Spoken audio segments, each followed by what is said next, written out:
Isipin na ikaw ay nasa ilalim ng bato, walang anumang pag-asa nang hindi alam kung saan pupunta. Ngayon isipin na, sa sandaling iyon ng kawalan ng pag-asa, isang salita ng karunungan ang nagbabago sa iyong buong buhay. Ito ay kwento ng isang tao na, simula sa simula, ay nakatagpo ng tagumpay kung saan marami ang nakakita lamang ng pagkatalo. Paano niya nalampasan ang mga pinakamalaking hamon at binago ang kanyang buhay? Maghanda upang simulan ang isang paglalakbay ng pagtagumpayan, pag-aaral at pagbabago kung saan ginawa ng bawat pagpipilian ng lahat ng pagkakaiba. Ano ang gagawin mo kung alam mong nasa mga kamay mo na ang susi sa iyong kinabukasan? Kabanata 1. Ang malamig na palapag ng Maynila basa ang semento.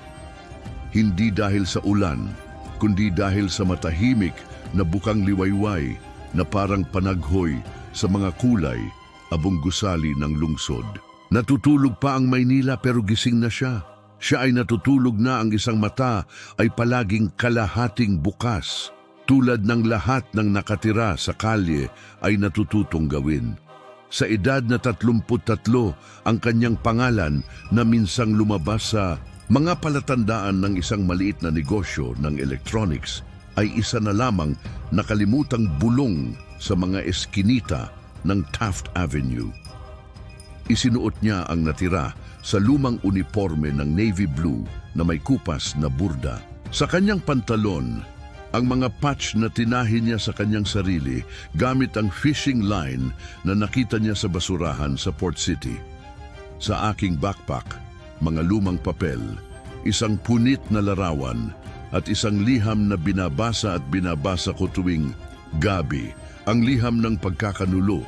Bago maging isang tao sa lansangan, siya ay isang asawa, mangangalakal at computer maintenance technician. Mayroon siyang maliit ngunit lehitimong pangarap, magbukas ng isang hanay ng mga katamtamang tindahan na nag-aalok ng abot-kayang pagkukumpuni sa populasyon ng C-Class. Isang pangarap na ibinahagi niya sa asawang si Marisa na tila umalalay dito hanggang sa hindi na niya ito sinuportahan. Lalo na sa gabing iyon, mas mabigat ang sakit. Kumalabog ang kanyang tiyan, ngunit mas lalong sumakit ang kanyang dibdib. Ang pagtulog ay mas madali kaysa sa pagharap sa mga iniisip. Ipinikit niya ang kanyang mga mata, pilit na binabaliwala ang mga lasing na hiyawan mula sa kabilang kalye. Ngunit pagkatapos ay narinig niya ang iba't ibang yabag. Nakapos, steady, mamahaling sapatos sa murang simento. Nagugutom ka ba? Kalmado ang boses, halos masyadong magalang para sa kapaligiran. Nang imulat niya ang kanyang mga mata, nakita niya ang isang lalaking nakasuot ng maitim na terno, nakasuklay, na puting buhok at isang paper bag sa kanyang mga kamay. Nagdala ako ng pagkain. Ngunit kung gusto mong marinig ang isang kwento bilang kapalit, nag-alinlangan siya. Marami doon ang naghahangad ng pera, ang iba ay naghahangad ng atensyon. Ngunit isang kwento bago iyon. Okay, bulong niya. Ibinigay ng lalaki ang sandwich, umupo sa gilid ng bangketa, hindi pinapansin ang dumi, at nagsimulang magsalita tungkol sa kung paano nawala ang lahat sa kanyang kabataan. Binanggit niya ang isang sandali nang itapon na niya ang kanyang sarili sa ilog Pasig. Ngunit naligtas ng isang ideya, ang paglikha ng isang kumpanyang nagre-recycle ng mahahalagang metal mula sa mga lumang computer. Alam mo ba kung ano ang naghihiwalay sa isang bilyonaryo sa isang pulubi? Ang tanong niya sabay punas ng tissue sa mga kamay niya, umiling ang bida. Isang desisyon, yun lang, at lakas ng loob na laruin ito kahit walang ibang naniniwala, kahit sarili mo hindi. Bumangon ang lalaki, iniabot ang isang card na may iisang pangalan, Lucio R., at nawala sa madaling araw na parang hindi pa siya nakapunta ron. Kabanata 2, mga alaala ng sirang tahanan, higit pa sa papel ang sulat na dala niya sa kanyang backpack. Ito ay patunay. Nasugatan ito. Ito ay isang pangungusap. Isinulat ng kamay, sa sulat kamay na alam niya nung mga araw niya sa pag-aaral, ang bawat kurba ng mga letra ay parang may tinik sa dibdib. I can't pretend anymore. I'm not happy with you. I found what I was looking for somewhere else. It's not just about love, but about the future. You'll never be more than a neighborhood technician. I'm sorry. Marisa, umalingaw-ngaw ang mga salita. Kahit ilang buwan na ang lumipas, binasa pa rin niya ang mga ito ng may masukistang pag-asa na sa muling pagbabasa magbabago ang kahulugan, ngunit ang sakit ay palaging pareho. Ang kanyang tahanan, bagaman simple, ay naitayo ng may pagsisikap. Isang maliit na apartment sa ikalawang palapag ng isang lumang gusali sa Makati na 6 na taon nilang pinagsaluhan. Si Marisa ang nag-asikaso sa mga bayarin, sa mga order, sa cash flow. Inalagaan niya ang mga pagkukumpuni, mga technical na pagbisita at word-of-mouth advertising. Duo sila, wakala niya sila nga. Ngunit dumating ang mga pagkaantala. Una, nagsimula siyang umuwi ng late mula sa trabaho. Pagkatapos, nagsimula siyang lumabas tuwing linggo na nagsasabing kailangan niya ng space. Napansin niya ang iba't ibang amoy sa unan, ang mga iniiwasang tingin, ang mga ngiti na hindi na para sa kanya. Isang araw, maaga siyang bumalik mula sa teknikal na tulong at nakita niyang naka-unlock ang pinto. Ang mahinang tunog ng tawanan sa kwarto. Mga sapatos na panlalaki na hindi sayo. Mabilis ngunit walang hanggan ang sumunod na eksena. Si Marisa nasa likod naka-underwear at isang mukha na kilalang kilala niya, Daryl, ang dati niyang technical course mate. Walang hiyawan, tahimik lang. At isang pangungusap mula kay Marisa. Ngayon alam mo na, sa mga sumunod na araw, pinangasiwaan niya ang sitwasyon. Binago niya ang mga password ng account, ibinenta ang nasa tindahan sa parehong pangalan ng mga ito. Lahat ay nakarehistro lamang sa kanyang CPF. Wala siyang mapupuntahan. The family was from the interior of Cebu and the friends, well, the friends evaporated along with the profits. Isang kulay abo na umaga na may lamang backpack sa kanyang likod, siya ay itinulak sa labas ng buhay na kanyang binuo. At doon nagsimula ang kanyang paglalakbay sa mga lansangan ng Maynila kung saan ang mga araw ay nagsasama-sama, ang mga pangalan ay kumukupas at ang oras ay nasusukat sa mga natirang pagkain at mga tingin ng paghamak. Ngunit ang hindi alam ni Marisa at kahit na ang pangunahing tauhan ay hindi alam na ang sandaling iyon na nakahiga sa bangketa na nawasak ang kanyang kaluluwa at ang kanyang pagmamataas ay nasira, ang magiging simula ng pinakadakilang muling pagsilang sa kanyang buhay tod kabanata 3, ang pinagsasaluhang pagkain kinaumagahan. Ang bangketa ay nagtataglay pa rin ng mga bakas ng kanyang katawan sa semento, na para bang kinikilala ng lupa ang kanyang paghihirap. Pero may nagbago sa loob niya. Ito ay hindi pag-asa, hindi pa. Ito ay mas tulad ng isang tahimik na pagkabalisa, isang spark sa gitna ng emosyonal na mga durog na bato. Nasa bulsa pa rin ang card ng lalaki. Lucio R. Walang pamagat, walang numero ng telepono, pangalan lang. Mayroon ding isang simbolo na nakalimbag sa bas relief.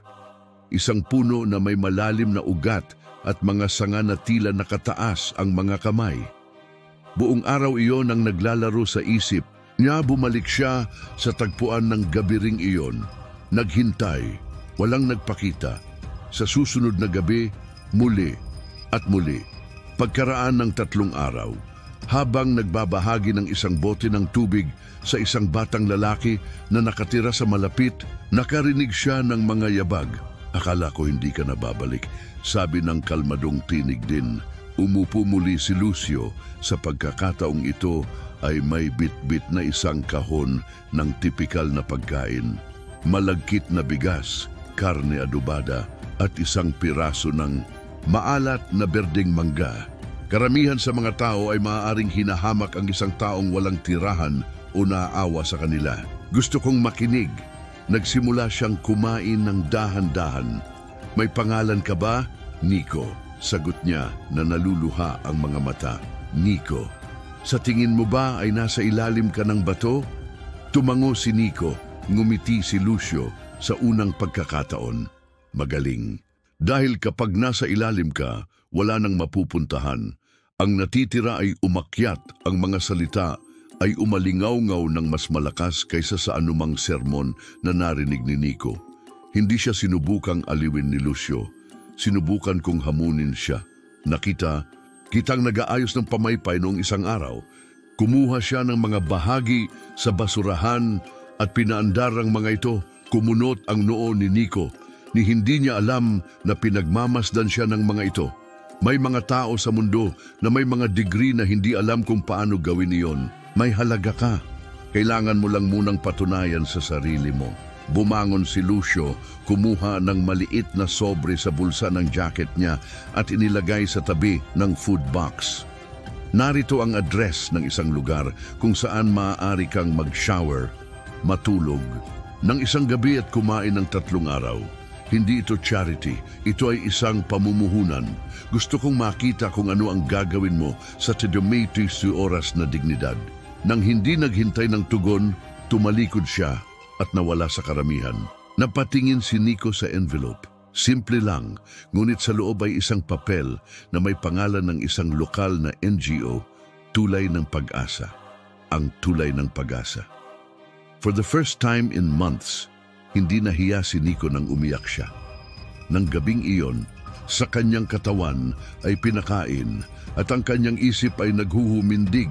Siya ay nanaginip ng mga wire, circuits at gears at nagising siya na may isang katiyakan. Alam niya kung paano ayusin ang mga bagay. Ngayon, kailangan niyang matutunan kung paano ayusin ang kanyang sarili. Kabanata 4. Ang unang hakbang ay pagdugo ang kanlungan ng NGO ay isang maliit na gusali sa mga nakalimutang iskinita sa Pasay. Mababa ang pader, nagbabalat na pintura at metal na tarangkahan na parang nagluluksa sa tuwing bumukas. Pero kay Nico parang palasyo ang lugar na yon. Pagdating, sinalubong siya ng kahina-hinalang tingin, nakaugalian na. Marami na doon ang nakaranas ng walang laman na mga pangako at tulong na may nakatagong presyo. Ngunit nang ipakita niya ang papel na may selyo at pirma ni Lucio R., bumukas ang mga pinto. Si Lucio ay hindi isang ordinaryong tao. Ang kanyang pangalan ay Susi. Kinuha ni Nico ang kanyang unang mainit na shower sa mga buwan. Naramdaman niya ang dumi na umaagos sa alisan ng tubig na para bang bahagi ng kanyang kasaysayan ang nahuhugasan nito. Inahit nila ang kanyang malago na balbas. Ginupit ang kanyang buhok. Binigyan siya ng malinis na damit. Nang makita niya ang sarili sa salamin, halos hindi na niya makilala ang sarili niya. Siya pa rin iyon. Pero hindi rin.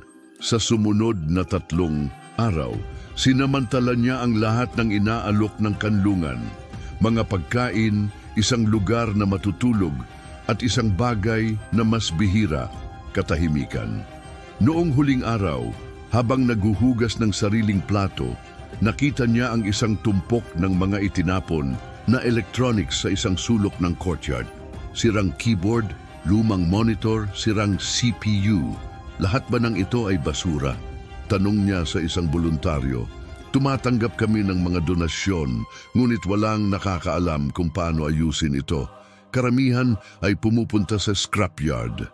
Lumapit si Nico, inilabas ang halos buo na motherboard, hinipa ng alikabok at ibinalik ito sa pagitan ng kanyang mga daliri na parang sinusuri niya ang isang matandang kaibigan. Sa ilang minuto, binuwag niya ang isang mouse, inayos ang sirang wire at pinaandar ang isang lumang portable radio. Parang hindi big deal sa iba, pero sa kanya, para siyang nagsisindi ng kandila sa gabing walang buwan. Noong gabing iyon, hindi siya makatulog. His mind pounded one thought. Paano kung ito ay hindi lamang isang kasanayan? Paano kung ito ay isang tulay? Sa mga sumunod na araw, nag-alok siyang mag-ayos ng mas maraming kagamitan bilang kapalit Wala siyang hinihinging pera, spare parts at gamit lang. Di nagtagal, nagsimulang magdala ng mga bagay ang iba pang mga nakasilong na tao. Sirang relo, ventilador, flashlight. Si Nico ang nagbigay buhay sa inaakala ng lahat na patay na. Noon siya nagkaroon ng matapang na ideya. Kumuha siya ng isang lumang backpack, nilagyan ito ng mga kasangkapan at mga recycle na piyesa at nagsimulang maglakad sa labas ng Maynila na nag-aalok ng pagkukumpuni ng bahay para sa halos simbolikong presyo. Ito ay mapanganib, ito ay hindi matatag, ngunit ito ay gumana. Napansin ng mga tao ang kanyang talento, ang kanyang katapatan, at unti-unti nagsimulang kumalat ang pangalang Nico sa mga palengke, grocery store at motorcycle taxi point. Sa maliit na kinita niya, bumili siya ng insulating tape, isopropyl alcohol at ginamit na mga screwdriver. Muling i-invest ang lahat. Natutulog pa rin siya sa kanlungan, ngunit ang kanyang isip ay nabubuhay na sa hinaharap. Sa huling gabi ng 3 linggo, isinulat niya sa notebook na nakita niya sa basurahan. Lahat ng tinatanggihan ay maaari pa ring maging kapaki-pakinabang. Kasama ako. Kinaumagahan, tinawag siya ng NGO coordinator. May tumawag daw na investor na nagtatanong sa kanya. Sinabi niya na ang kanyang pangalan ay Lucio. At sino ang gustong malaman kung ano ang inaayos mo kamakailan? Ngumiti si Nico. Hindi sa walang kabuluhan, ngunit para sa isang bagay na halos nakalimutan na niya. Pagmamataas, Kabanata Fimba, Factory Floor, Sky of Ideas. Ang tawag ni Lucio ay hindi direktang alok. Ito ay isang imbitasyon. May isang kumpanya na sinuportahan ko noong mga unang taon. Sila ay kulang sa tauhan para sa mga pangkalahatang serbisyo. Walang kaakit-akit. Ngunit ito ay isang lugar kung saan makikita mo kung paano gumagana ang isang kumpanya mula sa loob. Sumasangayon ka ba? Hindi man lang nagdalawang isip si Nico. Kinabukasan, nakasuot siya ng kulay abong uniforme ng manggagawa at lumakad sa pangunahing tarangkahan ng isa sa pinakamalaking industriya ng teknolohiyang nare-recycle sa Taguig. Ipinagmamalaki ng Greencore Tech ang sarili sa paggawa ng mga elektronikong basura sa mga bahaging magagamit muli para sa merkado sa Asia. Isang pangako na tila umaalingaw-ngaw sa sariling buhay ni Nico. Sa simula, ang kanyang mga tungkulin ay simple. Nagdadala ng mga kahon, nagwawalis ng mga koridor, nagsasalansan ng mga bangkay ng CPU, tumutulo ang kanyang pawis, nagrereklamo ang kanyang mga kalamnan, ngunit ang kanyang mga mata, hindi ito napahinga. Naobserbahan ko ang lahat, ang mga code sa mga label, ang mga oras ng pagpasok at paglabas ng shift, mga pagkakamali ng mga supervisor, ang paraan ng pakikipag-usap ng mga technician. Sa mga pahinga, kumain akong mag-isa at nanatiling malapit sa mga talahanayan ng teknikal na talakayan. Natutunan niya ang mga termino tulad ng refurbishing, value stream, supplier network. Isinulat niya ang lahat sa kanyang maruming notebook, ang parehong kung saan niya itinala ang mga bahagi na kanyang naayos. Isang umaga, sumisigaw ang maintenance supervisor. Tumigil ang isa sa mga robotic arm sa disassembly line. Busy ang mga engineer. Lumapit naman si Nico na kanina pa tahimik na nag-aaral ng mga gawain. Alam ko kung paano ito nare-resolba. Nag-alinlangan ang supervisor. Ngunit ang oras ay maikli. Hinayaan niya siyang subukan. Wala pang 20 minuto na reprogram ni Nico ang temperature sensor na nakaharang sa braso dahil sa error sa pagbabasa. Nagsimulang gumana muli ang robot. Ang supervisor sa hindi makapaniwala ay nagtanong, "Saan mo natutunan yan?" Nagmamasid at maraming pagkakamali bago makarating dito. Sa mga sumunod na araw, nagsimulang tawagan si Nico para sa maliliit ngunit kritikal na sitwasyon. Isang informal na technician, walang badge ng espesyalista, ngunit may mga resulta na hindi maaaring balewalain ng sinuman. Nagsimula siyang makakuha ng mga bonus pagkatapos ay isang maliit na promosyon sa maintenance assistant.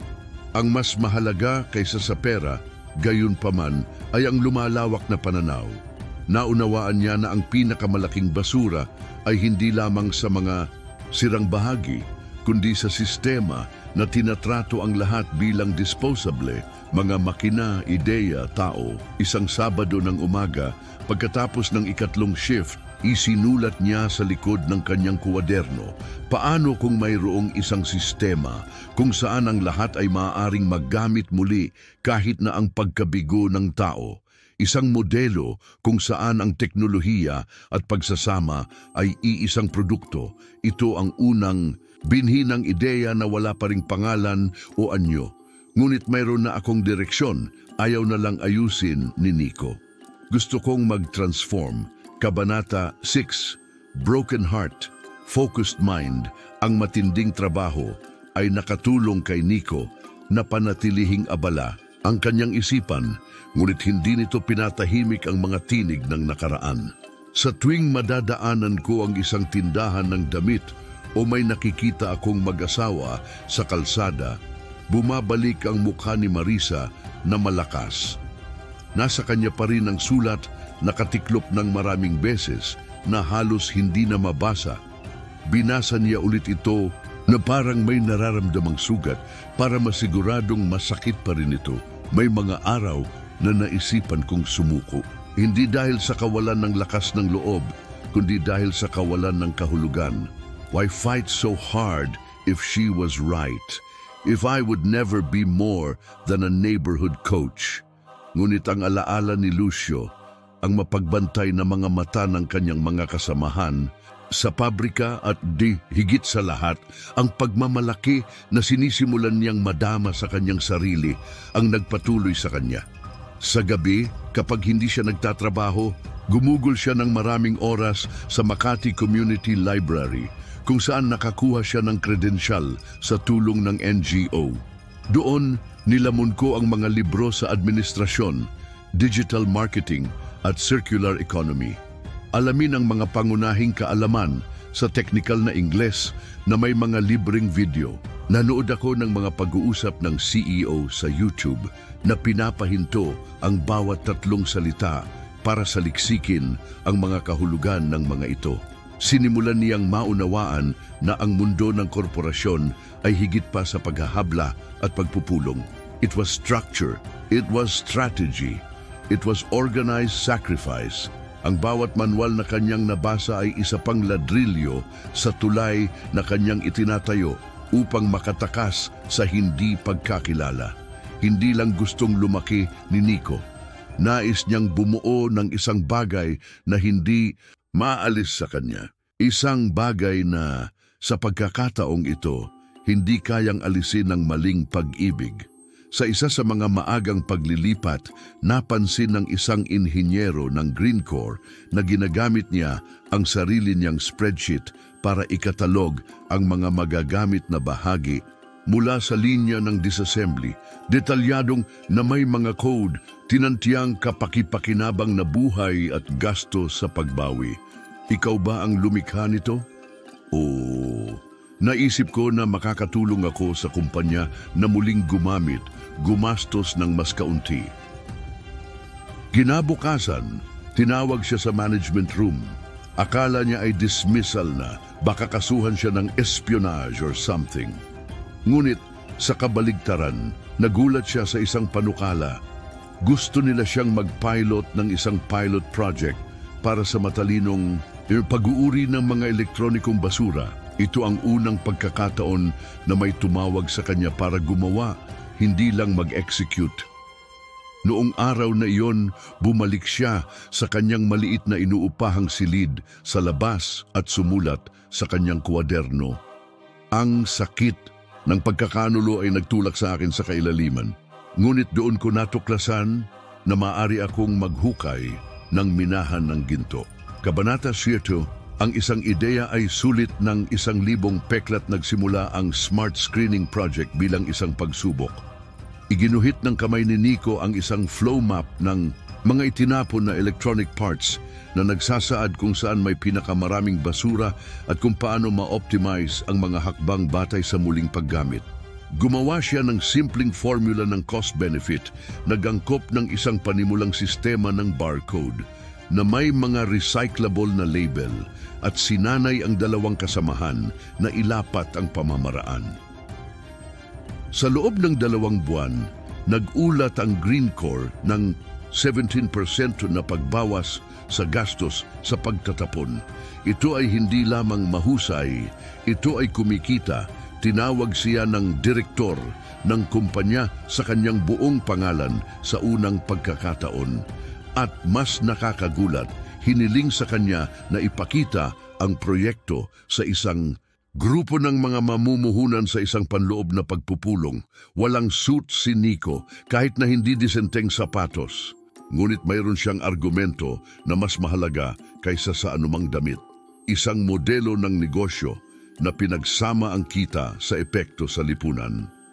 Nagsalita siya nang may paniniwala ng isang taong nakakaalam ng elektronikong basura na parang alam niya ang kanyang sariling balat.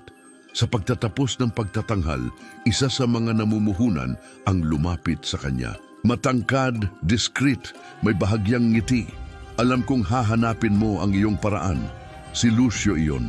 Nagkita silang muli sa cafeteria ng gusali at nakinig ng mabuti si Lucio habang nagsasalita si Nico. Sa unang pagkakataon ng malinaw, ng ideya na umuusbong sa loob ng maraming buwan. Gusto kong lumikha ng isang kumpanya na nangongolekta ng mga elektronikong basura sa mga paligid na kapitbahayan. Bumabawi sa kung ano ang magagawa nito. Nagsasanay sa mga lokal na residente upang ayusin ito at muling ibebenta ang mga bahagi sa mga batch sa mas maliliit na kumpanya. Ang bahagi ng kita ay muling ipuhunan sa teknikal na pagsasanay ng mga recycler mismo, isang kumpletong cycle, inklusibong teknolohiya, tunay na pabilog na ekonomiya. Sandaling natahimik si Lucio. Pagkatapos ay kumuha siya ng isang silver pen at isang tseke sa kanyang bulsa. Narito ang aking anghel na puhunan, 15,000 dolyar.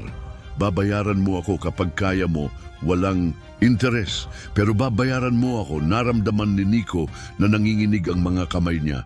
Pinirmahan niya na hindi pa sigurado ang lyrics, ang simula ng isang bagong paglalakbay.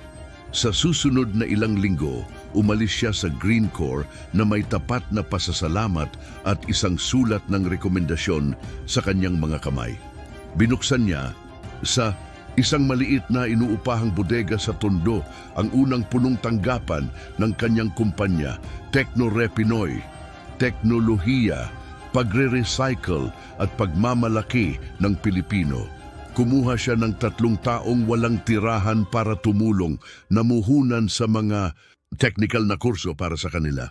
Inayos niya ang mga unang batch ng mga piraso at ibinenta ang mga ito para sa simbolikong presyo sa mga pampublikong paaralan sa rehiyon. Nagsimulang magsalita ang social media tungkol sa batang nagmula sa basurahan upang i-recycle ang mundo. Ang mga may-ari ng maliliit na negosyo ay nag-alok ng mga pakikipagsosyo. Inimbitahan ng mga universidad si Nico na magsalita. Tinanggihan niya ang mga nauna dahil sa kahihiyan, dahil sa trauma, ngunit sa lalong madaling panahon naunawaan niya na ang paglalahad ng kanyang kwento ay bahagi ng misyon. Unti-unti, ang nagsimula bilang kaligtasan ay naging isang kilusan. Kabanata 8, CEO ng Lixo o Luxusa. Loob lamang ng 2 taon, ang improvised na bodega sa Tondo ay nagbigay daan sa isang sustainable technology center na nilagyan ng solar panels, 3D printers para sa mga ekstrang bahagi at isang training room na tinatawag na Cycle of Hope. Naging sanggunian ng Tecnore Pinoy ang modelo ng negosyo, electronic recycling na may social reintegration ay nakakuha ng pansin sa kabila ng Pilipinas. Unang dumating ang mga imbitasyon sa mga international fair sa Malaysia at Indonesia. Nang maglaon ang pakikipagtulungan sa isang Canadian foundation ang tumustos sa pagbubukas ng isang sangay sa Cebu. Sa wakas, isinama ng UN ang proyekto sa isang pandaigdigang ulat sa sirkular na ekonomiya sa mga umuunlad na bansa. Ngunit ang tagumpay ay hindi lamang binubuo ng mga pampublikong tagumpay. Wala nang tulog si Nico ngayon, nag-aalala tungkol sa mga kontrata, spreadsheet at desisyon na nakaapekto sa daan-daang pamilya. Ang bilang ng mga empleyado ay naging mula 3 hanggang 118. Ang bawat mukha ay isang paalala na hindi siya maaaring gumawa ng mali.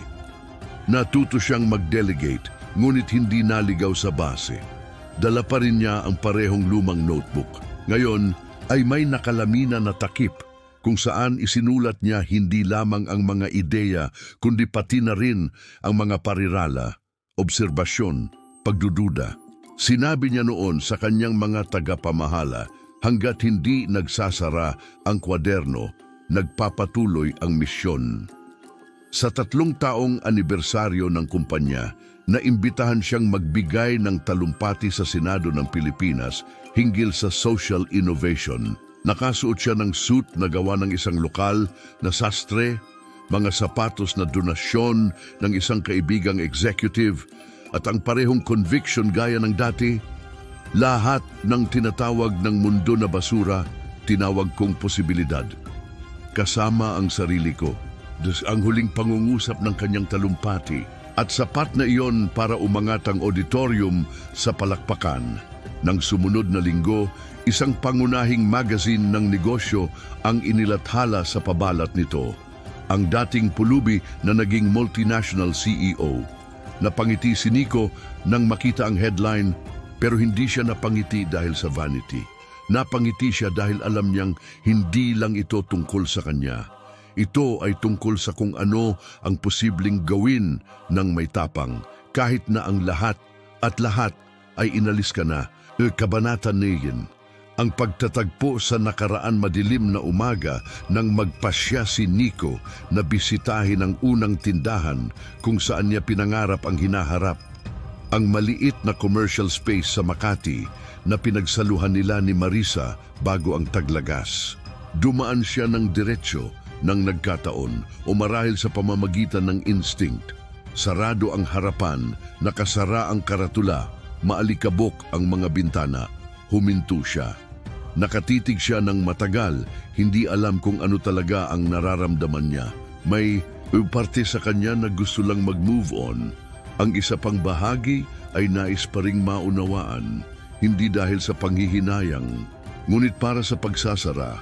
At sa pagkakataong iyon ay nakita niya ang isang babae na tumatawid sa kalsada, may mga bag sa kanyang mga kamay, naglalakad na nakayuko, mukhang haggard.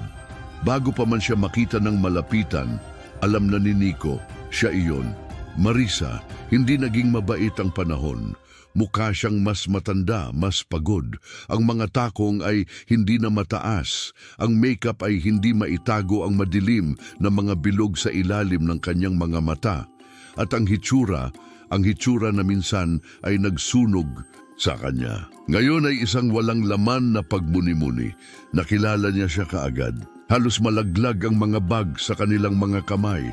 Nanatili ito doon, static, saglit na tumigil ang oras, walang sasakyan, walang busina, walang dumadaan. 2 multo lang ang magkaharap sa lugar kung saan namatay ang mga pangarap nila. Nico, bulong niya, hindi siya tumugon. Naghintay, ako, hindi ko alam kung ano ang sasabihin. Wala kang kailangang sabihin. Sinabi ko na ang lahat sa sulat na yon. Ibinaba niya ang kanyang mga mata.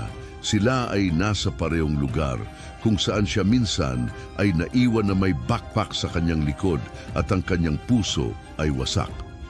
Ngayon siya ay nakatayong matangkad sa isang piraso. Nabalitaan ko ang tungkol sa kumpanya. Narinig ko ang tungkol sa iyo. Napanood ko ang iyong usapan. Ako, pinagsisisihan ko ang maraming bagay. Katahimikan. Hindi ako nagpunta rito para saktan ka. Ang sabi niya, nabasag ang boses. I just wanted you know that nakikita ko na ngayon kung sino ka palagi. At pasensya na bulag ako. Huminga ng malalim si Nico. Gusto kong makaramdam ng galit. Nais kong makadama ng paghihiganti, pero hindi niya naramdaman. Naawa siya. Hindi mula sa kanya, ngunit mula sa bersyon ng kanyang sarili na minsan ay naniniwala na kailangan niya ng pag-apruba upang makaramdam ng buo. Marisa, pinapatawad na kita. Tumingin siya sa kanya, nagulat. Ngunit hindi dahil karapat-dapat ka, dahil deserve kong mag-move on. Hindi na kita dinadala sa loob ko. At hindi na rin ako nagdadala ng poot. Inabot niya ang kamay niya. Hinawakan niya ito. Nanginginig. Ingatan mo ang sarili mo, sabi niya at tumalikod na para umalis. This time, siya naman ang umalis. Ngunit may dangal, may magaan, at higit sa lahat may kapayapaan. Kabanata 10. Ang isla at ang katahimikan. Laging naniniwala si Nico na ang tunay na kapayapaan ay nagmula sa pag-iisa. Ito ay isang konsepto na naunawaan niya sa teorya, ngunit hindi kailanman naranasan sa pagsasanay. Hanggang sa isang araw, pagkatapos ng mga buwan ng trabaho at pagninilay-nilay, nakahanap siya ng isang lugar na tila pinasadya para sa kanyang paglalakbay. Isang maliit na isla sa gitna ng karagatan. Doon, napapaligiran ng katahimikan ng dagat at sa kalawakan ng abot tanaw, sa wakas ay naunawaan na ni Nico ang katahimikan na kanyang hinahangad ay wala sa pisikal na paghihiwalay, kundi sa kakayahang makipagkasundo sa kanyang sariling pagkatao. Napagtanto niya na ang katahimikan ay hindi lamang ang kawalan ng tunog, ngunit ang presensya ng lahat ng bagay na hindi niya kailanman nagkaroon ng lakas ng loob na marinig. Ang mga alaala, ang mga pagkakamali, ang mga tagumpay, lahat sa perpektong pagkakaisa. Ngunit ang tunay na pagbabago ni Nico ay hindi nangyari sa isla. Nung bumalik siya, ang lungsod, abala at maingay gaya ng dati, ngayon ay tila isang malayong eksena, isang dula na kanyang napagmasdan sa kalmado ng isang taong nakakaunawa sa papel na dapat niyang gampanan. Noon ay nasangkot siya sa isang mentoring project para sa mga kabataang walang tirahan. Alam niya na ang mga peklat ng nakaraan ay maaaring maging isang malakas na puwersa ng pagbabago. At ngayon ay nagawa niyang tingnan ang mga kabataang ito nang may habag, hindi awa. Ang mga ito ay mga salamin ng kanyang sariling pagdurusa at marahil ay maaari niyang gabayan sila sa isang landas ng kagalingan. Masigasig niyang inialay ang sarili. Tumulong siya upang ibangon ang mga nahulog, upang makahanap ng lakas sa kanilang sariling mga kahinaan. Ngunit higit sa lahat, itinuro niya sa kanila ang pinakadakilang aral na natutunan niya mismo. Ang kapayapaan ay hindi nagmumula sa pagtakas sa mga problema, ngunit sa pagharap sa masakit ng may katapangan. Lumipas ang mga araw at nakita ni Nico ang bawat isa sa mga kabataang iyon na nakahanap ng layunin. Ang ilan ay nagtapos, ang iba ay nagsimulang magtrabaho, at marami sa wakas ay natutong magpatawad sa kanilang sarili. Sa gitna ng buong prosesong iyon, pinatawad din ni Nico ang sarili. Naunawaan niya na ang nakaraan, gaano man ito kasakit, ay hindi isang pasanin na dapat dalhin. Naging aral lang siya. Noong gabing nabuo ang huling grupo ng mga kabataan at nagsimulang pumunta sa kani-kanilang mga lakad, mag-isang naglakad si Nico sa tabi ng dalampasigan. Ang kanyang mga paa ay dumampi sa malamig na tubig. Tumingala siya sa langit at nakita ang mga bituin na nagniningning sa tindi na hindi niya napansin noon. Parang nakangiti sa kanya ang universo, kinikilala ang kapayapaang natamo niya, at kaya na may magaan na puso at buong kaluluwa, naunawaan ni Nico na kumpleto na ang ikot. Hindi na niya kailangan ng external validation, hindi na kailangan ng mga paliwanag. Panatag na siya sa sarili, natupad na ng isla at ng katahimikan ng kanilang tungkulin.